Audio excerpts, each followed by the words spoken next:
students, welcome to my channel Chemistry Guide.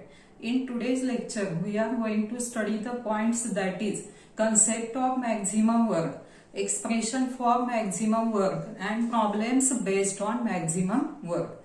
At first, concept of maximum work. We know the expression for pressure volume work, that is W is equal to minus P external delta V. And in this case, if the opposing force is zero, no work is done. If opposing force is zero, no work is done.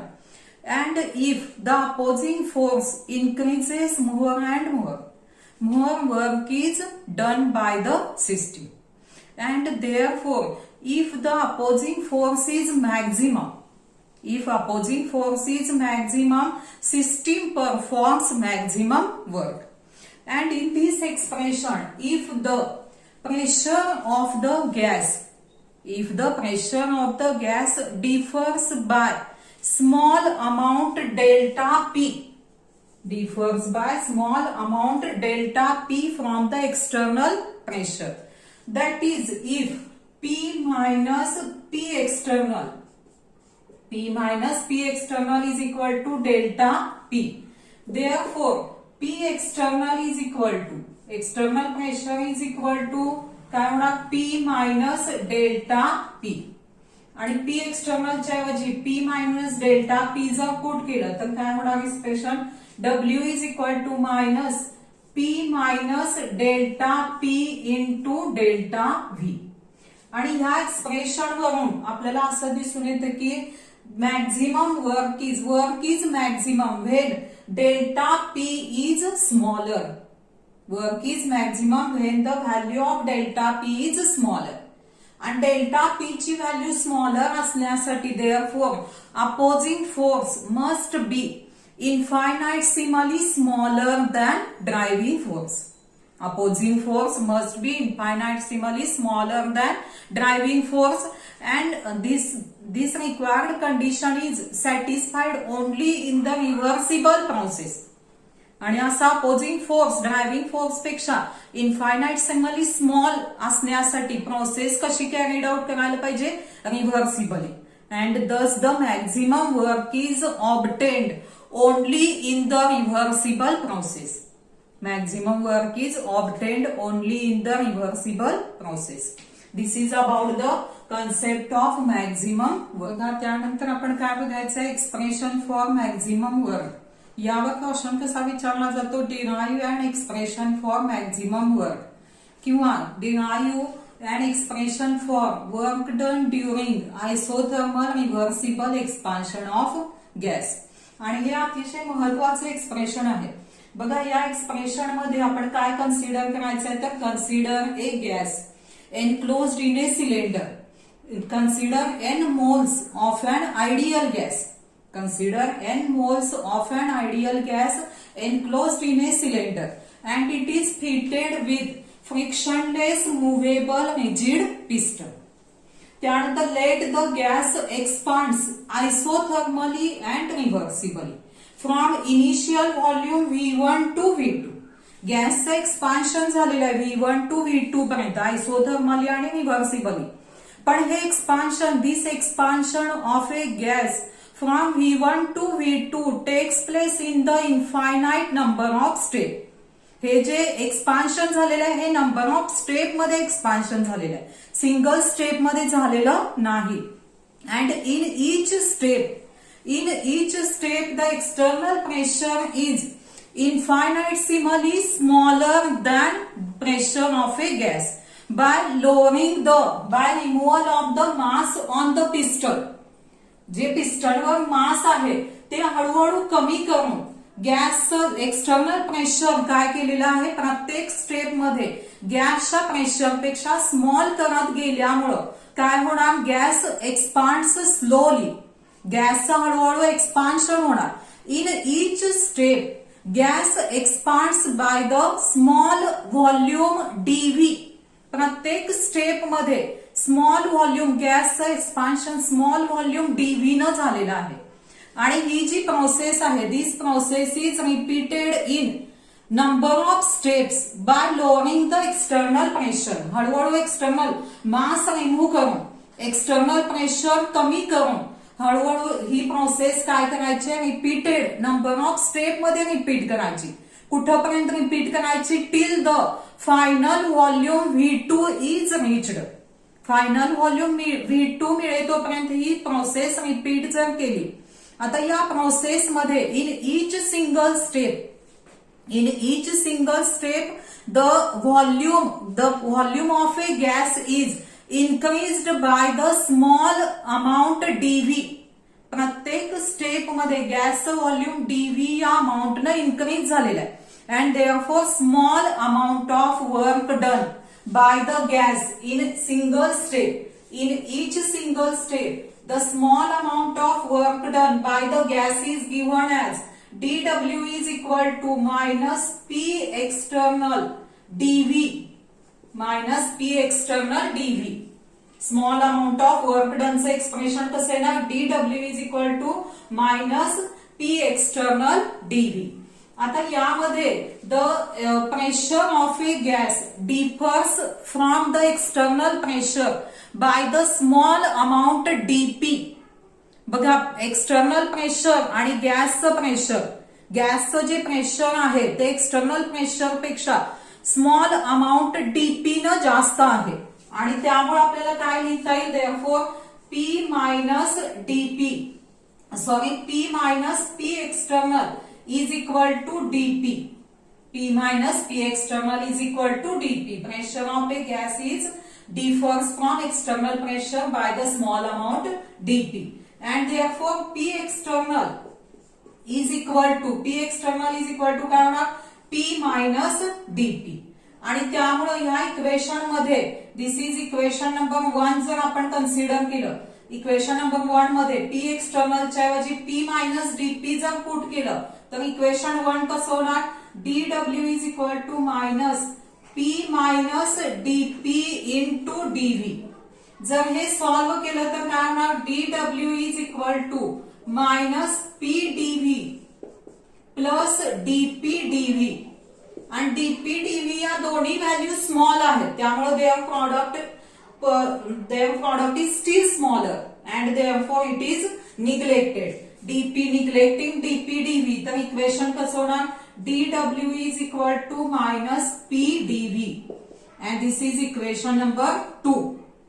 and thus हे small amount of work done चे expression आहे in single step मधलं and thus the total maximum work done when the gas expands from V1 to V2 is obtained by the sum of It is the sum of infinitesimal contributions of all the steps.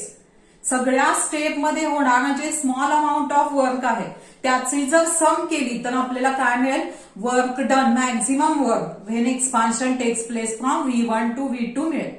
And this is obtained by integrating maximum work, त्यालाच काय म्हणणार आपण, maximum work. Thus the maximum work is obtained by integrating this equation 2 between the limits of V1 and V2. V1 to V2 या limits मध्ये जर याचं integration केलं तर मॅक्झिमम वर्कचं आपल्याला एक्सप्रेशन मिळेल. मग याचं इंटिग्रेशन कसं लिहिणार आपण, integration from initial state to final state. Integration from initial state to final state of dW is equal to minus integration from V1 to V2 of PdV. PdV आता dW चे integration म्हणजेच काय मिळेल आपल्याला, maximum work. Therefore maximum work is equal to minus V1 to V2 of PdV. And we know that according to ideal gas equation is PV is equal to nRT. Therefore P is equal to nRT by V. And therefore substituting for P in this equation we get the equation W maximum work is equal to minus integration from V1 to V2 of nRT by V into dV. nRT by V into dV. n is constant, r constant, t constant. आणि त्यामुळे काय होणार, maximum work is equal to minus nRT integration from V1 to V2 of dV by V and dV by V. Therefore maximum work is equal to minus nRT आणि integration of dV by V म्हणजेच काय तर ln V from V1 to V2. That is W maximum work is equal to minus nRT ln V2 minus ln V1. ln V1 त्यामुळे W maximum work is equal to minus nRT ln V2 by V1. ln V2 by V1. त्याचंच conversion जर log to the base 10 मध्ये केलं तर काय होणार, maximum work is equal to minus 2.303 nRT log to the base 10 V2 upon V1 and this is expression for maximum work. यामध्ये V1 काय आहे, initial volume, V2 is the final volume. And we know that at constant temperature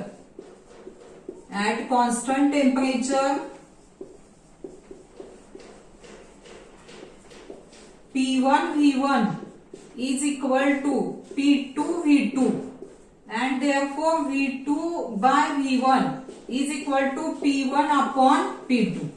आणि त्यामुळे या equation मध्ये V2 upon V1 च्या ऐवजी P1 upon P2 जर पुट केलं तर एक्सप्रेशन कसं होईल maximum वर्कचं, W maximum is equal to minus 2.303 nRT log to the base 10 P1 upon P2.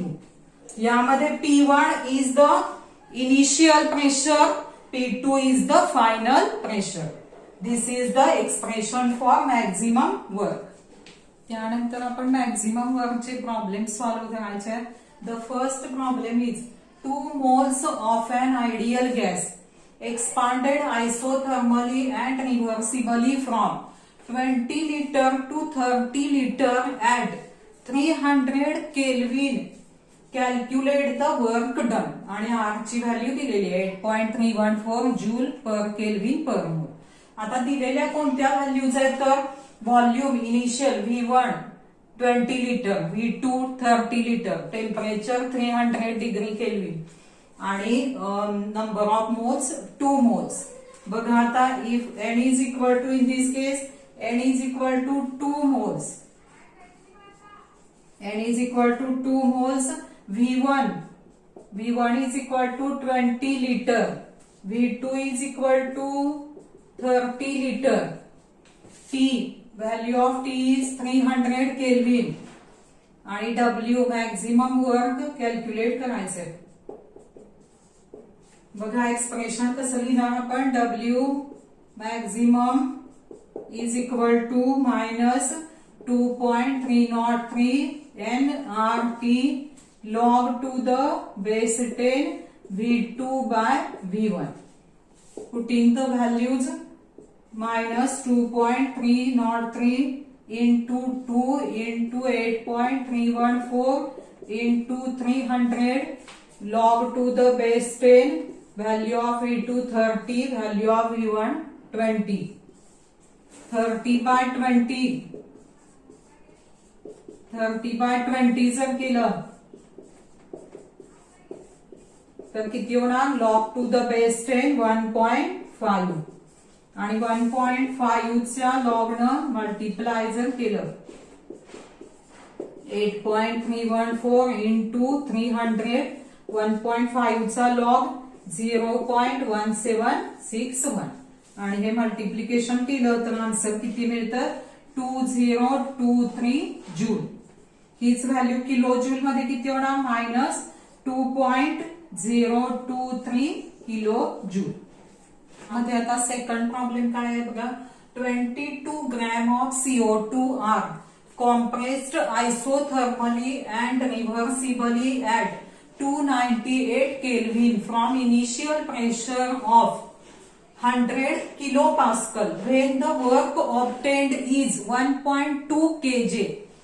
Find the final pressure. इथं आता काय व्हॅल्यूज दिलेल्या आहेत आपल्याला? CO2 चं मास दिलेलं आहे. मग CO2 चे नंबर ऑफ मोल्स आधी काढावे लागतील आपल्याला. मास अपॉन CO2 चं मोलर मास किती? 44 ग्रॅम. आणि त्यावरून काय काढायची? एन ची व्हॅल्यू. त्यानंतर आयसोथर्मली रिव्हर्सिबली कॉम्प्रेस झालेला गॅस आणि टेम्परेचर आहे 298 केल्व्हिन. इनिशियल प्रेशर दिलेला आहे 100 किलोपास्कल आणि P2 ची व्हॅल्यू काढायची. वर्क दिलेला आहे 1.2 केजे. किलो जूलचं कशात कन्व्हर्शन करावं लागेल? जूल मध्ये. त्यामुळं बघा आता व्हॅल्यूज गिव्हन काय काय आहे? P1 100 kilopascal. त्यानंतर वर्क डन किती? मॅक्झिमम वर्क किती दिलेलं आहे? 1.2 केजे. हे जूल मध्ये किती होणार? 1200 जूल. त्यानंतर टेम्परेचर T 298 केल्विन आणि value of R is equal to 8.314 joule per kelvin per mole. त्यामुळं पहिल्यांदा नंबर ऑफ मोल्स यांची व्हॅल्यू काढावी लागेल. मास किती दिलेला आहे? 22. मोलर मास CO2 चं 44. यांची व्हॅल्यू येणार 0.5 मोल. त्यामुळे मॅक्झिमम वर्कचं expression in terms of pressure कोणतं येणार? -2.303 nRT log to the base 10 P1 upon P2. Putting the values -2.303 n ची value 0.5. Value of R maximum वर्कची value 1200 joule. R value of R 8.314. Temperature 298. log to the base 10. Initial pressure 100 आणि final pressure P2 determine करायचंय. त्यामुळं expression मध्ये आता काय लिहिणार आपण? Therefore log to the base 10 100 by P2 is equal to -1200 divided by 2.303 into 0.5 into 8.314 into 298. आणि ही value जर डिटरमाइन केली, कॅल्क्युलेट केली 100 बाय P2, ही व्हॅल्यू जर कॅल्क्युलेट केली तर ही व्हॅल्यू येते -0.4206. Therefore 100 upon P2 is equal to काय होणार? anti-log of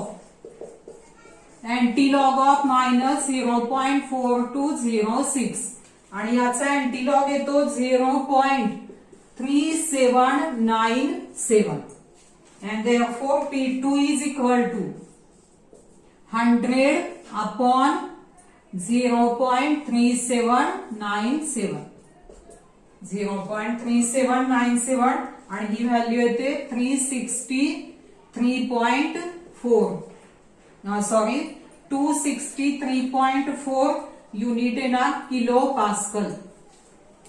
pascal. अशा पद्धती. त्यानंतर थर्ड प्रॉब्लेम काय आहे बघा. 300 millimole of an ideal gas occupies 13.7 dm cube at 300 Kelvin. Calculate the work done when the gas is expanded until its volume has increased by 2.3 dm cube. आता इथं A मध्ये काय सॉल्व्ह करायचं? Isothermally against a constant external pressure of 0.3 bar. B मध्ये isothermally reversible work determine करायचंय आणि into vacuum. C मध्ये into vacuum work determine करायचंय. मग फर्स्ट जर आपण सॉल्व्ह केलं, फर्स्ट साठीच्या व्हॅल्यूज कोणत्या आहेत बघा. यामध्ये आता फर्स्ट सॉल्व्ह म्हणजे आयसोथर्मली कॉन्स्टंट एक्सटर्नल प्रेशर दिलेलं आहे 0.3 बार म्हणजेच P एक्सटर्नल किती घेणार आपण? 0.3 बार. आणि डेल्टा V1 V2 न देता काय दिलेलं आहे, volume increased by 2.3 dm cube, म्हणजे direct delta V is equal to 2.3 dm cube. त्यामुळं एक्सप्रेशन कसं येणार, कॉन्स्टंट एक्सटर्नल प्रेशरचं एक्सप्रेशन पीव्ही वर्क न आपण सॉल्व्ह करणार, minus P external delta V, आणि व्हॅल्यू जर पुट केल्या P external 0.3 delta V 2.3 multiply केलं तर आन्सर किती येतं याचं, मायनस 0.69 युनिट काय होणार, डीएम क्यूब बार, आणि जूल मध्ये कन्व्हर्ट केलं तर 0.69 into 100 joule, that is minus 69 joule, असा आन्सर येणार. त्यानंतर बी सॉल्व्ह केलं. आता बी साठीच्या व्हॅल्यूज बघा, एन ची व्हॅल्यू आहे 300 मिलीमोल. 300 मिलीमोल चं कन्व्हर्शन कशात करायला पाहिजे, मोल मध्ये, म्हणजेच कितीने मल्टिप्लाय करायला पाहिजे, 300 इंटू 10⁻³ मोल. 10⁻³ ने मल्टिप्लाय केलं तर हे किती होणार, 0.3 मोल. ही काय झाली, एन ची व्हॅल्यू. त्यानंतर V1 दिलेला आहे, V1 is equal to 13.7 dm cube, आणि V2 किती होणार, इथं इनिशियल व्हॉल्यूम आहे 13.7 आणि व्हॉल्यूम इन्क्रीज कितीनं झालंय, 2.3 न, त्यामुळे फायनल व्हॉल्यूम किती होणार, 16.0 dm क्यूब. 16.0 dm cube. त्यानंतर temperature 300 kelvin. 300 kelvin. Value of R किती असते, 8.314 जूल पर केल्विन पर मोल. यावरून मग डब्ल्यू मॅक्झिमम वर्क काढायचंय.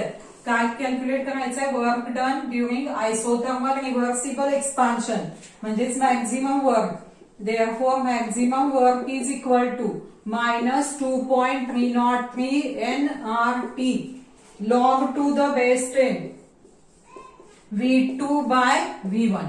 व्हॅल्यू जर पुट केल्या तर minus 2.303 into 0.3 into 8.314 into 300 log to the base 10. Value of V2 16, value of V1 13.7. आणि हे जर बघा, मायनस 2.303 इंटू 0.3 इंटू 8.314 इंटू 300, आणि याचा लॉग येतो 0.0674. 0.0674, आणि हे मल्टिप्लाय केलं तर आन्सर मिळतं मायनस 116.1 जूल. त्यानंतर into vacuum work done determine करायचंय. बघा आता, into vacuum we know that in this expression W is equal to minus P external delta V, but when gas expands in vacuum,